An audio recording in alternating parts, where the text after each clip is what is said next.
Deus abençoe.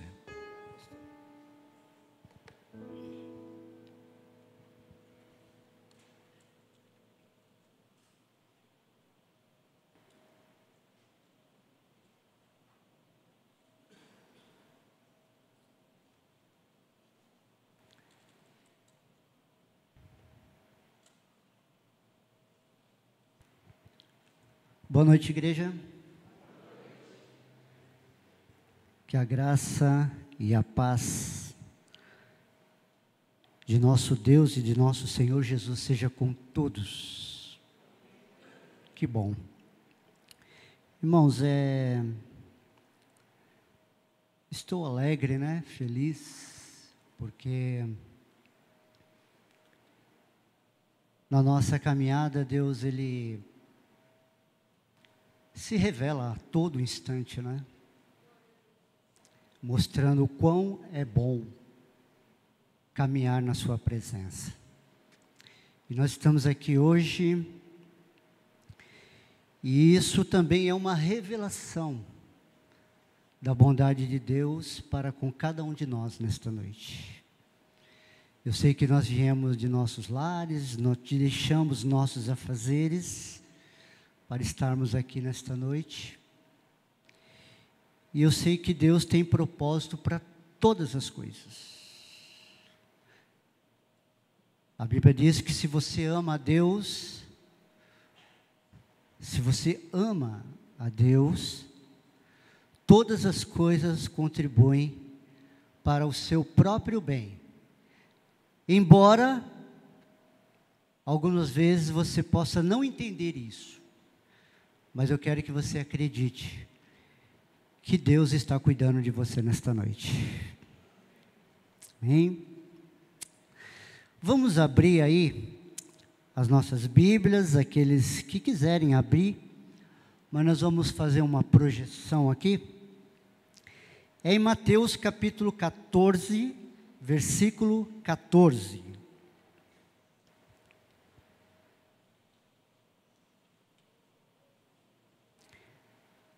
Apenas este versículo, Mateus capítulo 14, versículo 14.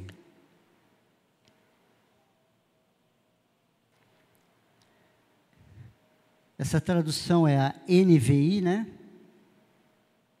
Pode até ter alguma diferença aí na sua tradução, mas o sentido é o mesmo.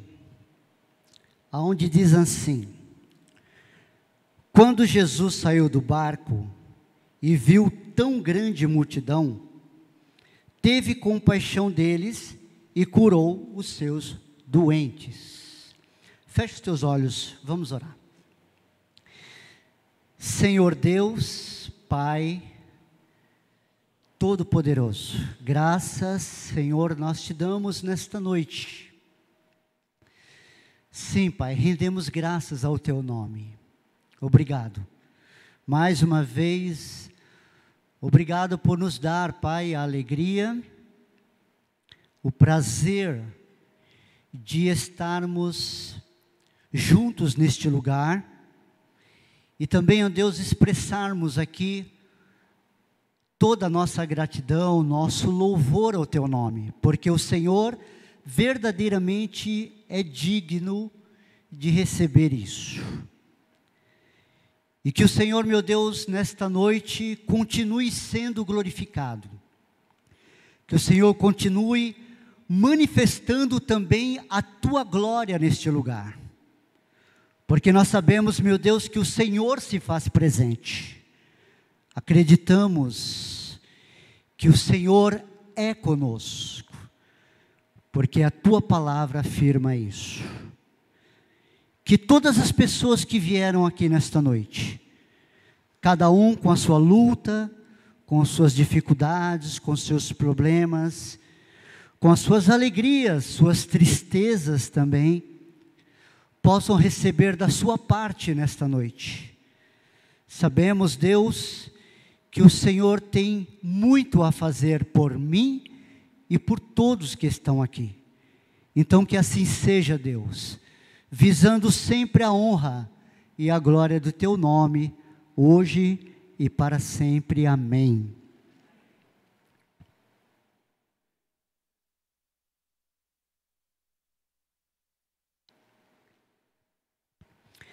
Irmãos,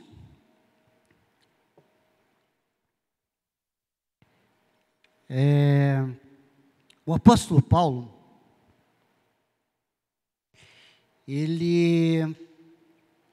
certa vez ele escreveu uma carta, e nesta carta, ele disse assim: eu quero, nas minhas palavras, eu quero que vocês me imitem, porque eu estou imitando Jesus.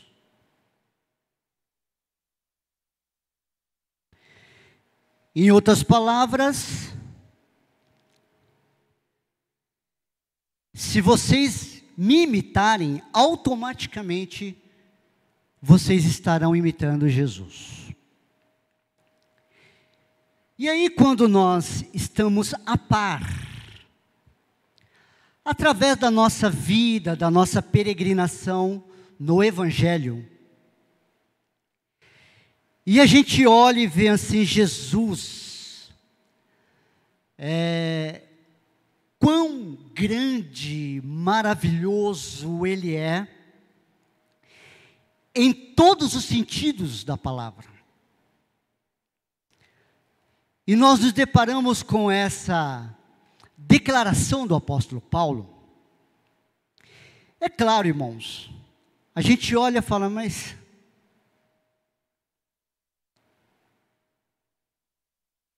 é Jesus.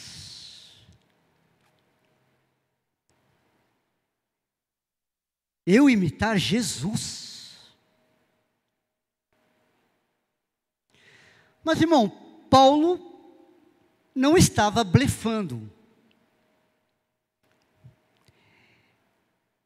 Ele estava em juízo perfeito quando ele disse isso. E tem algo que a gente precisa atentar. Paulo estava sendo inspirado pelo próprio Deus que ele testemunhava. Nós acreditamos na inspiração das Escrituras. Então, a gente olha e fala, mas é realmente um grande desafio, porque Jesus é tudo e em todos. Mas quando Paulo, irmãos, ele diz assim que nós devemos imitar Jesus, ele não está dizendo que, a partir de agora vocês nunca mais pequem. Porque Jesus não tinha pecado. Paulo não está dizendo que para me imitar Jesus, era necessário que eu fosse perfeito como Ele é.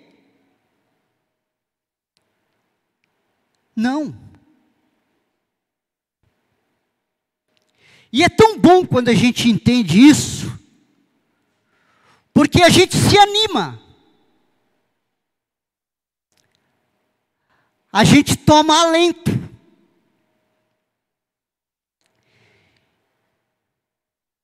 Porque imitar Jesus não é ficar sem pecar, e não é ser perfeito. Imitar Jesus é entender a vida.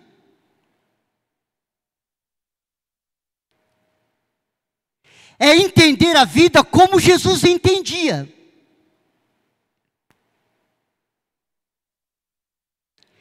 É ver a vida como Jesus via. E quando nós falamos de vida, nós falamos de relacionamentos. Porque Jesus não era um homem de caverna. Ele nunca foi um homem que se trancou numa caverna, se mutilando, esperando algum tipo de esclarecimento, iluminação, ou algum tipo de revelação. Não. Jesus era um homem que se relacionava com as pessoas. Isso está muito claro quando você lê os evangelhos. Imitar Jesus é saber o que ele pensava das pessoas, como ele falava com essas pessoas, como ele agia com essas pessoas.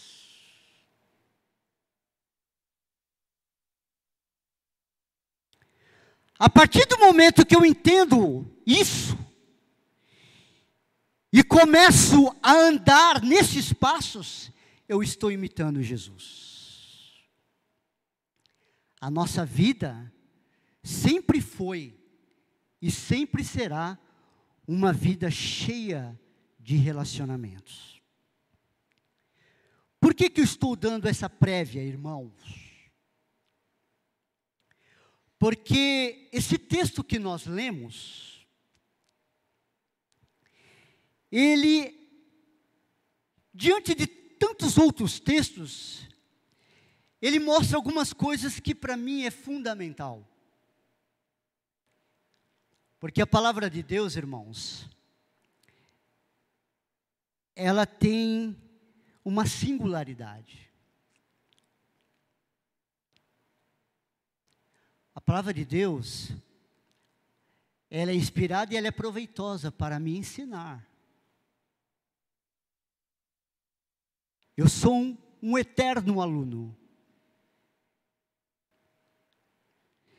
Ele sempre vai me ensinar.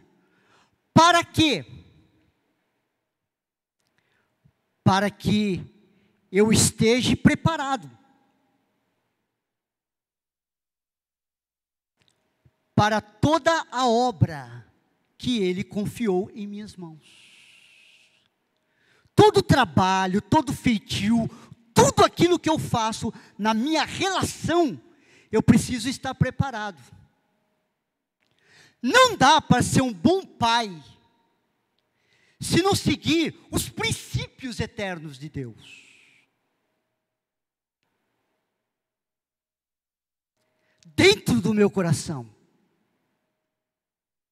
Não dá para ser um bom esposo se eu não tiver essa letra viva aqui dentro.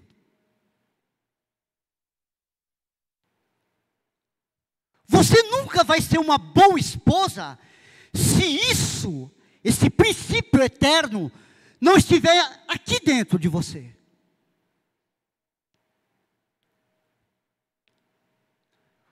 O pastor, ele jamais vai ser um bom pastor. O diácono não vai ser um bom diácono. Você não vai conseguir, se isso não for algo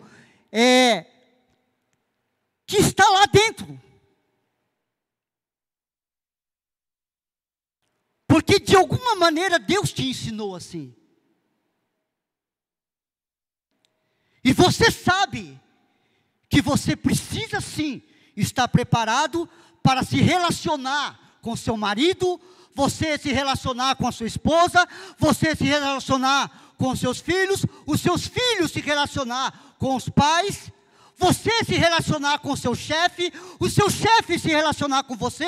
É uma vida de relacionamentos. Mas, irmãos, pode dar certo.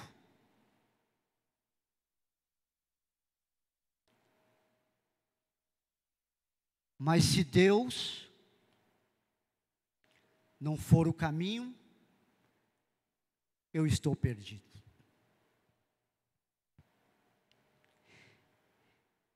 E quando eu olho para esse texto, a primeira coisa, irmãos, que eu percebo aqui, na pessoa de Jesus, aonde diz assim, dá para colocar aqui, irmãos? Será que ela consegue colocar? Isso. Quando Jesus, que está escrito ali, irmãos? Até saiu, vamos lá? Quando Jesus saiu.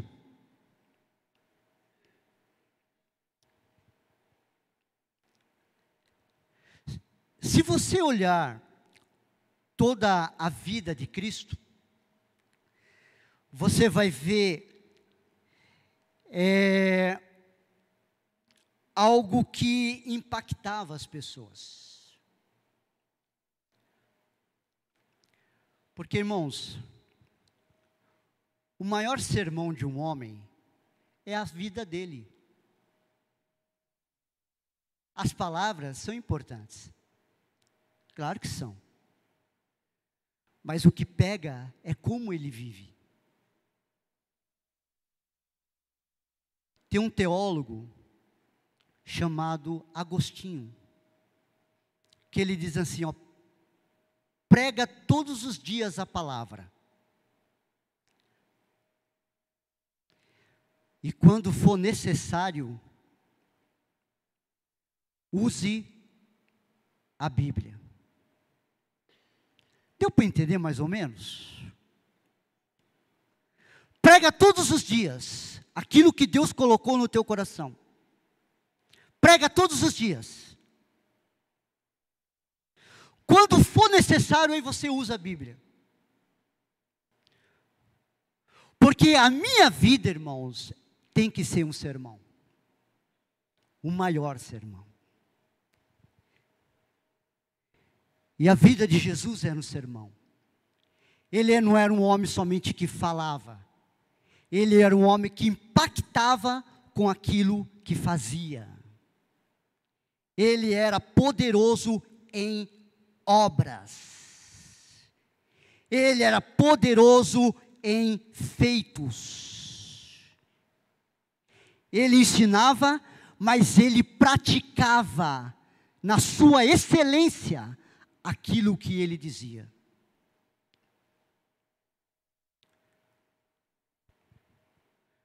Jesus, ele tinha uma disposição total para servir a Deus. Por isso que eu li aqui, quando Jesus saiu, porque tem um texto que diz assim, Jesus estava em Nazaré e deixou este lugar e foi para outro lugar. Lendo os evangelhos, nós vemos Jesus bastante centrado naquilo que cabia a ele realizar. Ele tinha claros objetivos. É verdade que na caminhada, houve muitas situações que tentaram tirar ele do foco.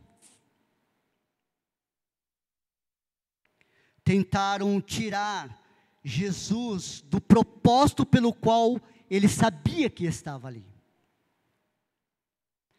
Mas Jesus, irmãos, ele sempre esteve preparado para isso. Lá no deserto ele enfrentou o diabo. E você pensa, irmãos, que o diabo enfrentou Jesus e não me enfrenta? Você acha que o diabo enfrentou Jesus e não enfrenta hoje o homem? Hoje? Você acha que as artimanhas de Satanás se perderam no tempo? Você acha que esse ardil, essa saga, para enganar, para fazer o homem se tornar vil, maldoso, enganoso. Você acha que essa saga, esse desejo de desfigurar a imagem do homem se perdeu?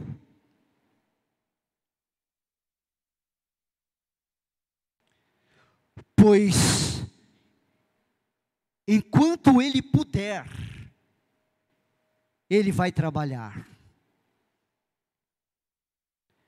para que eu também perca o foco.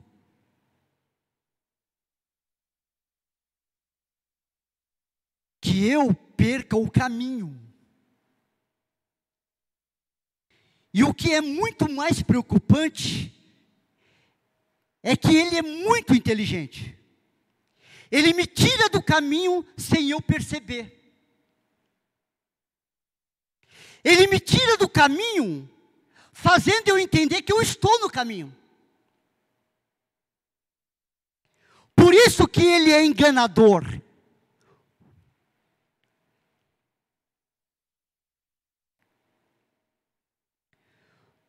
Mas, irmãos, eu louvo muito a Deus, eu falo isso com o fundo do meu coração. Para a glória de Deus. Porque aqui, nesse lugar, só não aprende o evangelho eterno de Jesus quem não quer.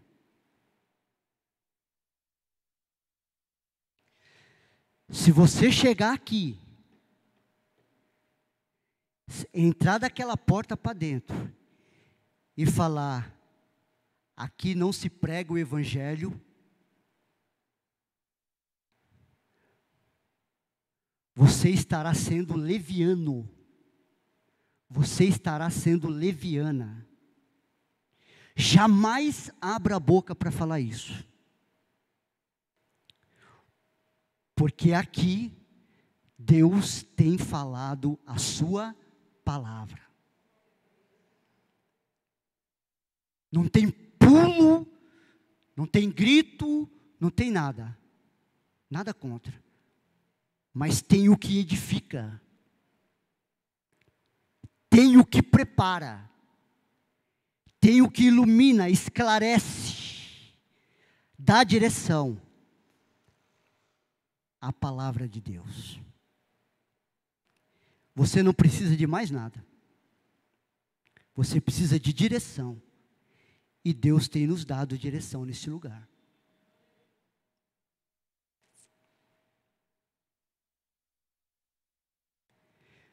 Jesus, lá em João 6,38, ele disse, porque eu desci do céu, não para fazer a minha própria vontade, e sim para fazer a vontade daquele que me enviou, ponto, acabou. Minha esposa não quer, eu quero. Meu esposo não quer, eu quero. Meu filho não quer, eu quero. Meus pais não querem, eu quero.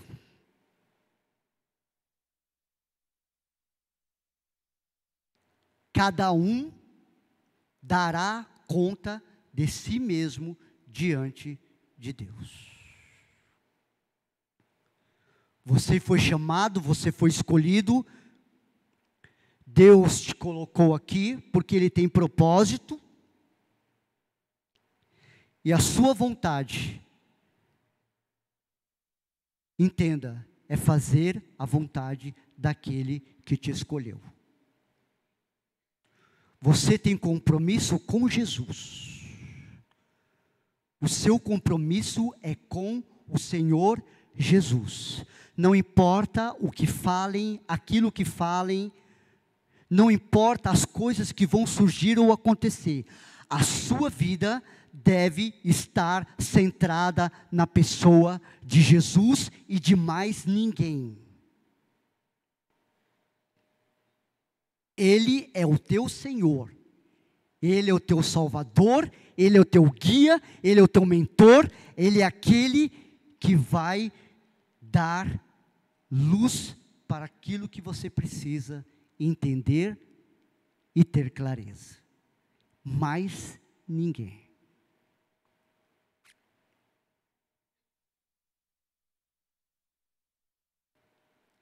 E nesse propósito, nós percebemos que Jesus não parava. Ele saía, ele entrava, ele ia, ele voltava. Em Marcos 1,14 diz: depois de João ter sido preso, foi Jesus para a Galiléia. Não parava, irmãos. Não parava.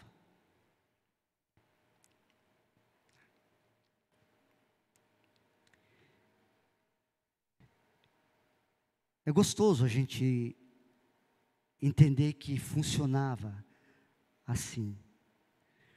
Porque eu não posso parar.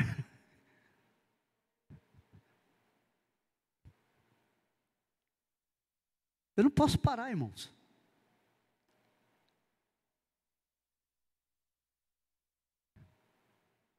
Jesus, ele fez um discurso duro.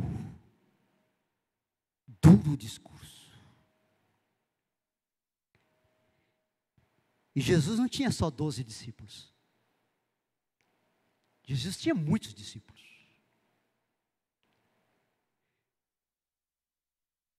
E Jesus foi duro. E diz que os discípulos começaram,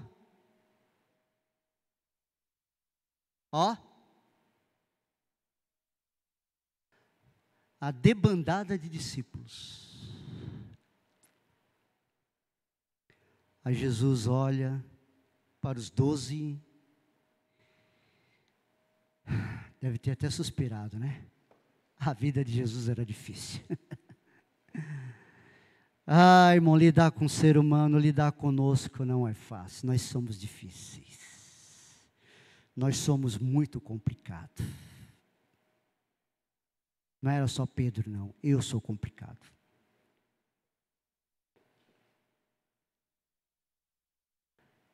Mas Deus é bom, né? Amém? A misericórdia. Amém, irmãos? Senão não tinha mais ninguém aqui, hein?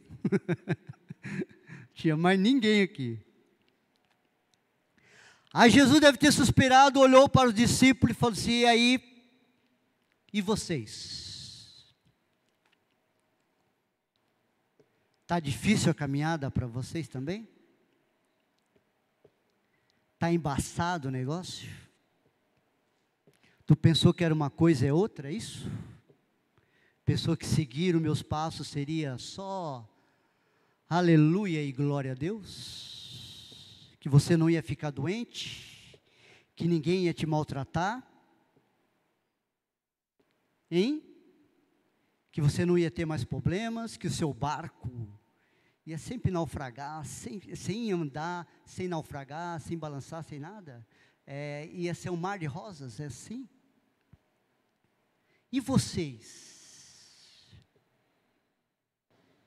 Jesus sempre pergunta: e vocês?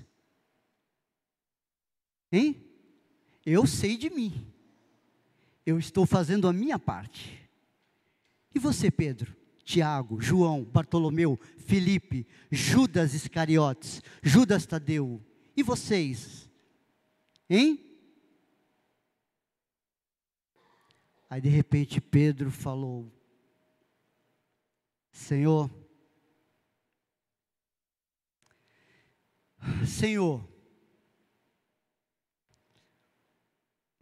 para onde nós iremos?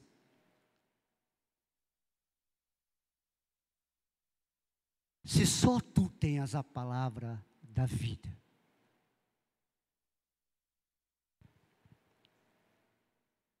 Para onde você vai, irmãos, sem Jesus? Não tem como. Meu querido, não tem volta. Não tem volta. Aqueles que olham para trás e lançam a mão do arado, não é apto, não é preparado, não tem volta, é daqui para frente. E Jesus, ele olhava para frente e ele caminhava. Caminhava. De um lado para o outro. fazendo a vontade daquele que o havia chamado. Uma vida poderosamente consagrada a Deus. Tinha muito o que fazer. Muito o que realizar. Imitar a Cristo, irmãos, é isso.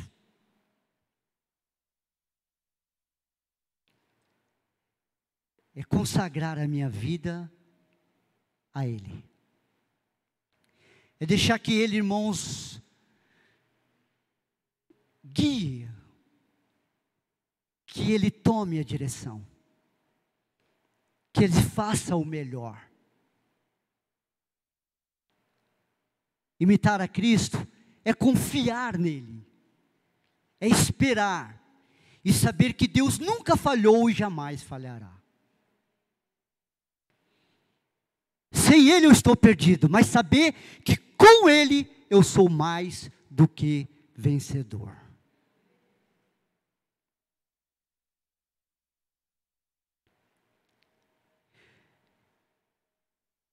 A segunda coisa que nós vemos aqui na palavra é que diz assim: quando Jesus saiu do barco, o que aconteceu, irmãos? Ele viu uma grande multidão e o que mais? Teve compaixão.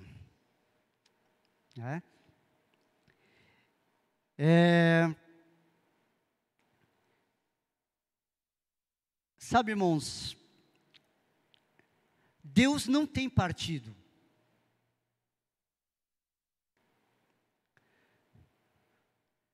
O partido de Deus não é a esquerda, não é a direita e não é o centro.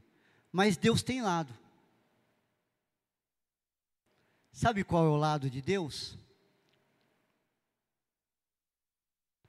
O lado de Deus é o lado dos órfãos. O lado de Deus é o lado das viúvas. O lado de Deus é o lado daqueles que estão passando fome. O lado de Deus é o lado daquela mãe que está chorando porque acabou de perder um filho. O lado de Deus é o lado daquele homem que está lá no corredor do hospital, no leito, aguardando uma vaga para fazer uma cirurgia, chorando de dor. O lado de Deus é o lado daquela criança que está sendo violentada. O lado de Deus é o lado daqueles que estão sendo discriminados. É aqueles que sofrem preconceito no seu trabalho, por causa da sua cor, por exemplo. O lado de Deus é o lado daqueles que sofrem, daqueles que são oprimidos, daqueles que são pisoteados, daqueles que são enganados. Esse é o lado de Deus.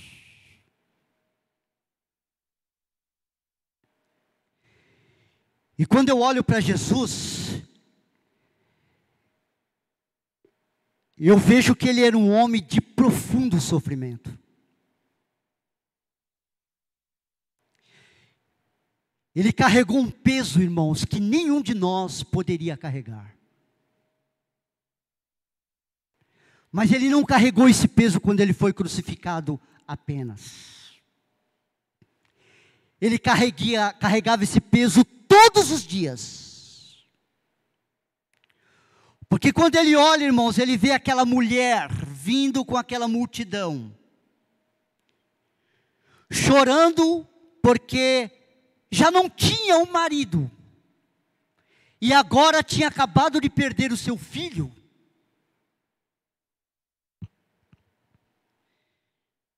Quando Jesus olha para aquela mulher, ele sofre. Quando Jesus ele passa ali por Jericó, e ele vê aquele homem gritando,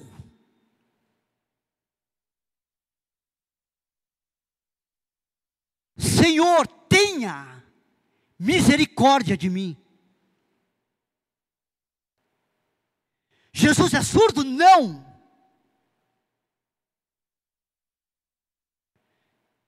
Ele sabia, ele ouviu e ele sofreu.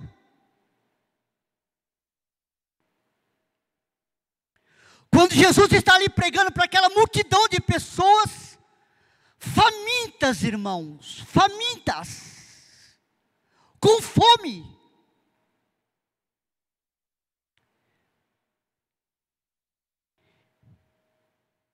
Ele sente,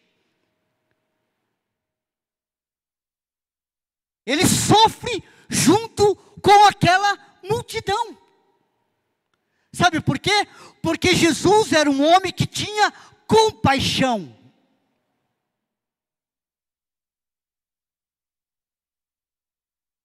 Às vezes eu fico pensando, irmãos,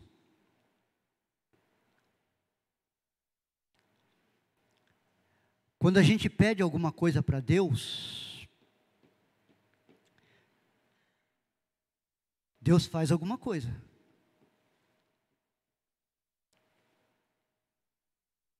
Às vezes a gente ouve assim, oh Deus, me dê paciência, né? Não é assim? Senhor, eu quero ter paciência. Aí começa a surgir um monte de situações em que você vai ter que demonstrar isso. Aí você fala, Senhor, eu queria tanto ter um coração cheio de compaixão. Irmão,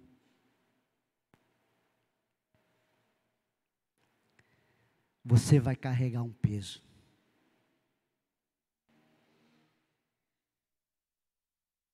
Porque você vai ver o seu vizinho doente. E você vai sofrer junto com ele. Ele não é o teu sangue. Mas você tem compaixão. Você vai ver aqueles índios passando fome. E você fala assim, Senhor, você vai sentir. Você vai sofrer junto.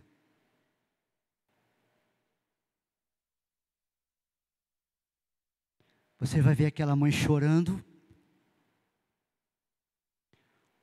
Porque não tem nada para dar para os filhos e os filhos vão dormir sem comer. Toma água. E você vai sentir.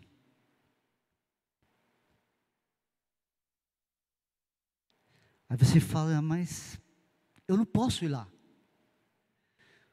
Mas é bom que a gente sinta. Porque nós temos uma força poderosa conosco. Também.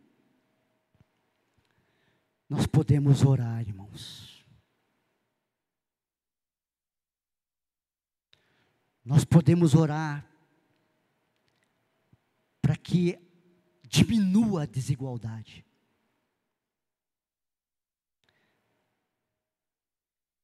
E que eu pare de pensar mais em mim. E de repente comece a olhar ao meu redor. Sabe por que Jesus viu uma multidão? Sabe por que ele viu? Porque ele saiu.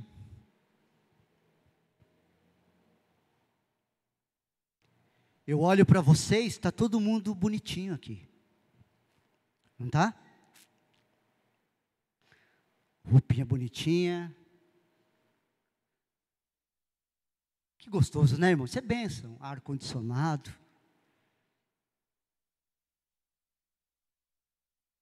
Mas quem já foi lá na Irmã Dulce? Quem já foi no CREI, em São Vicente?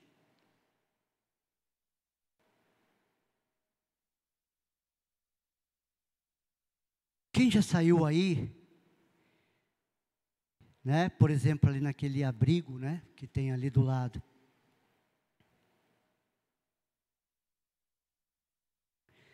E aí, quando a gente sai, a gente vê muita coisa. A gente se depara com muita coisa. Jesus, irmãos, ele foi ao encontro. Não se isolou. Ele foi ao encontro dos necessitados, dos desamparados, dos aflitos e oprimidos. Todo aquele que vem a Jesus, Jesus abraça, Jesus acolhe, Jesus, ele orienta. Lá em Lucas capítulo 4, Jesus disse: o Espírito de Deus está sobre mim, pelo que me ungiu para evangelizar os pobres, enviou-me para proclamar libertação aos cativos e restauração das vistas aos cegos, para pôr em liberdade os oprimidos e apregoar o ano aceitável do Senhor. Em Mateus capítulo 11, versículo 28, vinde a mim todos que estáis cansados e oprimidos e sobrecarregados, e eu vos aliviarei. Um olhar de muita compaixão.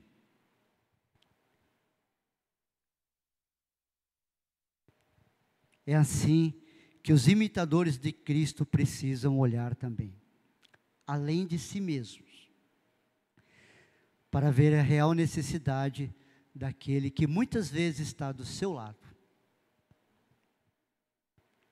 Olhar,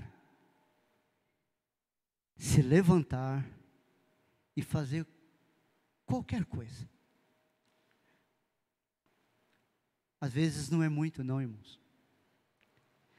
Eu vou contar uma coisa aqui para você. Eu não estou falando isso porque Jesus, ele diz assim: vocês sendo maus, sabem dar boas coisas aos seus filhos?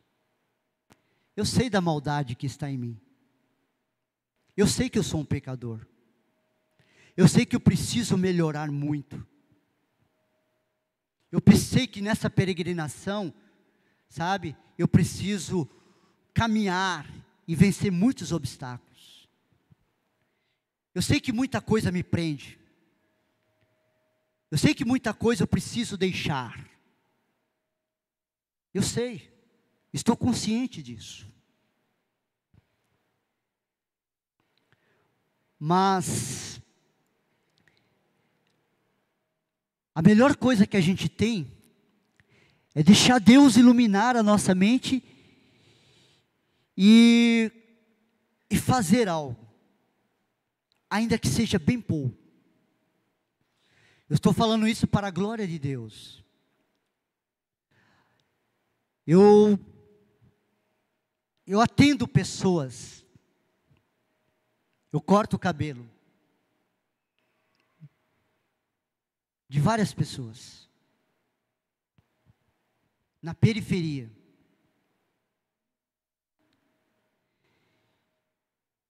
E eu sei, irmãos, que entra muita gente ali, sem condição nenhuma. Ele não corta o cabelo todo mês porque ele não quer. Ele não corta o cabelo porque se ele cortar o cabelo, vai faltar o dinheiro para comprar o pão para o seu filho. R$15 que eu cobro é 3 caixinhas de leite.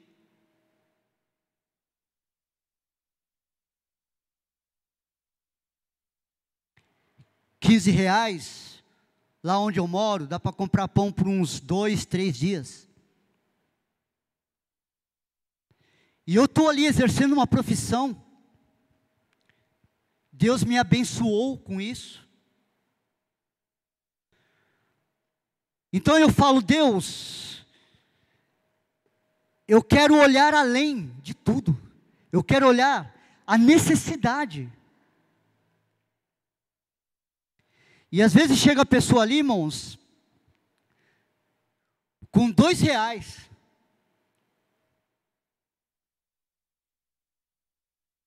Eu faço isso porque eu entendo um pouco da vida. É aquilo que eu falei no começo.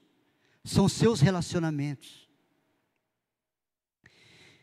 E eu olho assim, eu falo assim, eu não vou deixar de cortar o teu cabelo. Por causa de R$ 2. Não. A minha profissão, ela é secundária. O dinheiro é secundário. Mas fazer alguma coisa por você é prioridade na minha vida. A pessoa chega ali, irmãos, para cortar o cabelo. Eu estou falando isso, irmãos, eu não sou melhor do que ninguém. Eu quero melhorar ainda, eu quero melhorar. Eu quero entender as coisas, eu quero entender as pessoas. E eu vejo que ele gostaria muito que eu desse uma acertadinha na barba dele. Mas ele tem vergonha de pedir porque ele não tem dinheiro. Não, irmão, é só o cabelo. Eu falo, não. Eu vou dar uma acertadinha na sua barba. Mas você não vai cobrar nada, não. Vou arrumar a sua sobrancelha. Vou tirar os pelos do seu ouvido. Mas, irmão, não vou cobrar. Amém, irmãos? Não é muito não, irmãos. Mas para aquele rapaz, valeu a pena. Você não vai levar carro. Você não vai levar casa, nem apartamento, nem bens materiais. Porque Jesus disse, não acumule riquezas aqui. Não acumule. Aqui o ladrão rouba, não é isso? A ferrugem consome e a traça rói. E o que ele diz? Busque acumular riquezas nos céus. E para terminar, quando Jesus ele disse, vocês são sal da terra. Você é o sal da terra. Você precisa trazer algum alento para as pessoas que estão ao seu redor. Você precisa trazer alguma amenização de sofrimento para as pessoas que estão ao teu redor. Você precisa dar sentido na vida de alguém que está ao teu redor. Não é ser sal da terra aqui, somente. Não é ser sal da terra na sinagoga, é ser sal da terra no seu trabalho, na onde você estuda, aonde você mora, aonde você se relaciona, com as pessoas que estão ao seu redor. Você precisa ser o sal da terra. Amém, irmãos? Por isso que eu olho para esse Jesus, ao qual Paulo diz, imitem Ele, imitem Ele. Eu vejo que nessas mínimas coisas, tão pequenininhas, nós estamos progredindo em se parecer mais com Jesus. Amém? Esse é o nosso foco, esse é o nosso objetivo. Que as pessoas olhem para nós e vejam Jesus em nós. Amém? Quem vai se esforçar mais para isso? Levante as suas mãos. Fique de pé em nome de Jesus.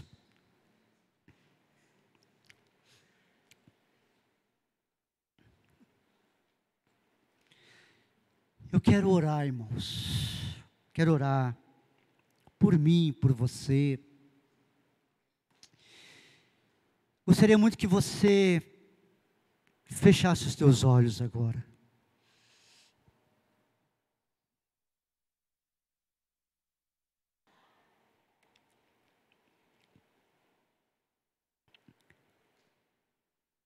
Porque Jesus, irmãos, é o nosso maior exemplo.